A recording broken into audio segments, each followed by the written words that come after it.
Perkenalkan, nama saya Jonathan Tajulu dengan NIM 1032, dan video ini adalah video hasil pembelajaran mandiri di mana saya akan menjelaskan tentang materi Project Stakeholder Management dari materi MPT Week 13 sesi yang kedua. Jadi materi ini berfokus pada bagaimana kita dapat mengelola hubungan dengan stakeholder dalam proyek untuk mencapai hasil yang diinginkan. Jadi pada pertama itu proyek itu sering menyebabkan perubahan. Jadi proyek itu sering kali bawa perubahan besar dalam perusahaan atau organisasi. Berapa orang mungkin kehilangan pekerjaannya atau mendapatkan pekerjaan baru. Jadi sebagai calon project manager, kita juga harus memahami bahwa kita dapat dipandang sebagai lawan atau musuh jika proyek menyebabkan dampak negatif seperti pengurangan tenaga kerja. Tapi kita juga bisa dianggap sebagai teman jika proyek itu membawa manfaat seperti ciptakan lapangan pekerjaan baru atau meningkatkan keuntungan perusahaannya. Jadi tugasnya kita itu adalah mengenali dampak ini dan mengelola hubungan dengan stakeholder secara efektif. Nah, jadi ini adalah prosesnya untuk stakeholder management. Jadi ada 4. Yang pertama itu identifying stakeholder atau mengidentifikasi stakeholder. Jadi langkah pertama itu adalah mengidentifikasi semua pihak yang terlibat dan pengaruh oleh proyek. Stakeholder ini dapat dibagi menjadi internal, itu termasuk sponsor proyek, tim proyek, dan manajemen. Dan juga eksternal, yang termasuk pemasok, pelanggan, pesaing, dan juga sampai orang-orang pemerintah. Nah, jadi identifikasi ini penting untuk memahami siapa saja yang perlu dilibatkan dalam keputusan proyek. Data stakeholder. Baru setelah mengidentifikasi, kita perlu mencatat data penting tentang stakeholder dalam stakeholder register. Nah, register ini mencakup identifikasi, yaitu misalnya nama, peran, lokasi, dan informasi kontak. Yang kedua, penilaian, yaitu persyaratan, lalu harapan dan pengaruh mereka terhadap proyek. Dan yang terakhir itu klasifikasi, misalnya apakah mereka mendukung atau menolak proyek. Nah, jadi dokumen ini membantu kita untuk melacak siapa saja yang terbaik untuk mengelola hubungan dengan mereka. Lalu untuk selanjutnya, untuk mengklasifikasi stakeholder, kita dapat menggunakan grid seperti ini, power atau interest grid. Jadi ada high power, yang paling atas kiri itu high power, paling atas kanan high interest high power. Itu kita harus mengelola dengan seksama. Lalu low power high interest, itu kita saran yang kita harus saran yang bisa dilakukan oleh kita itu tetap diberi informasi. Lalu untuk high power low interest itu sebaiknya dipuaskan. Lalu low power low interest itu hanya perlu dimonitor. Nah, jadi pendekatan ini membantu kita untuk memilih prioritas upaya kita dalam mengelola hubungan dengan stakeholder.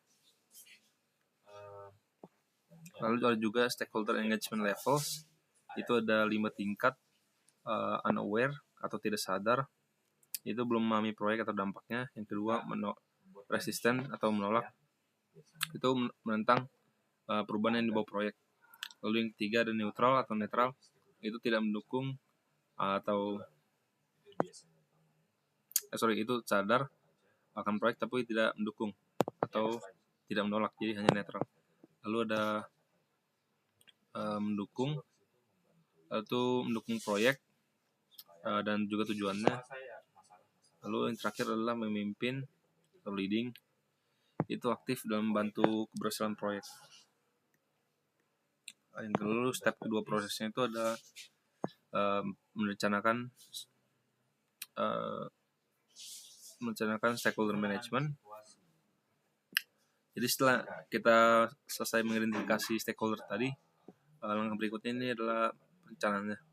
Nah, ini mencakup tingkat keterlibatan saat ini dan yang diinginkan, strategi komunikasi, dan juga metode untuk memperbarui rencana sesuai kebutuhan. Nah, jadi rencana pengelolaan pemangku. Nah, jadi rencana pengelolaan stakeholder itu seringkali mencakup informasi sensitif. Nah, rencana ini tidak boleh menjadi bagian dari dokumen publik proyek. Hanya anggota tim inti aja yang boleh mengakses informasi sensitif ini. Nah, jadi pengelolaan informasi sensitif ini penting untuk menjaga kerahasiaan dan mencegah konflik antar stakeholder maupun anggota lainnya. Lalu untuk step yang ketiga, proses yang ketiga, yaitu mengolah stakeholder engagement. Keberhasilan proyek itu kan sering dinilai dari sejauh mana kita memenuhi ekspektasi stakeholder. Nah, kita dapat menggunakan matriks ekspektasi. Kita dapat menggunakan matriks ekspektasi untuk mengelola tujuan, cakupan waktu dan biaya. Dan juga diperlukan komunikasi yang baik. Itu sangat penting untuk memastikan kebutuhan mereka terpenuhi. Lalu dalam step ini juga ada namanya issue logs atau log masalah. Nah, ini digunakan untuk mencatat, memantau, dan menyelesaikan masalah yang muncul. Jadi log ini berisi informasi sensitif, informasi seperti deskripsi, masalah, dampaknya, lalu yang melaporkan isunya, prioritas, dan juga statusnya. Jadi dengan log ini kita dapat menyelesaikan konflik sebelum jadi lebih besar. Ini contoh issue lognya seperti ini. Lalu untuk yang keempat prosesnya itu mengontrol keterlibatan stakeholder. Jadi kan kita tidak dapat mengontrol stakeholder, tapi kita dapat mengontrol keterlibatan mereka. Jadi pertemuan awal harus lancar untuk melibatkan mereka secara aktif. Kegiatan seperti survei, tinjauan, membantu untuk menjaga hubungan antara kita dan juga stakeholder dengan hubungan baik.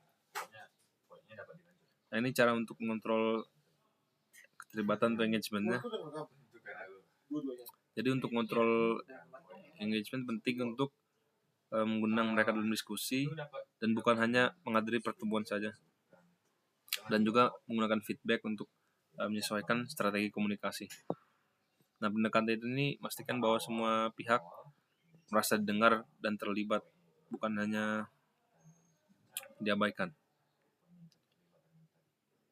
Nah, stakeholder sebagai anggota kunci tim proyek.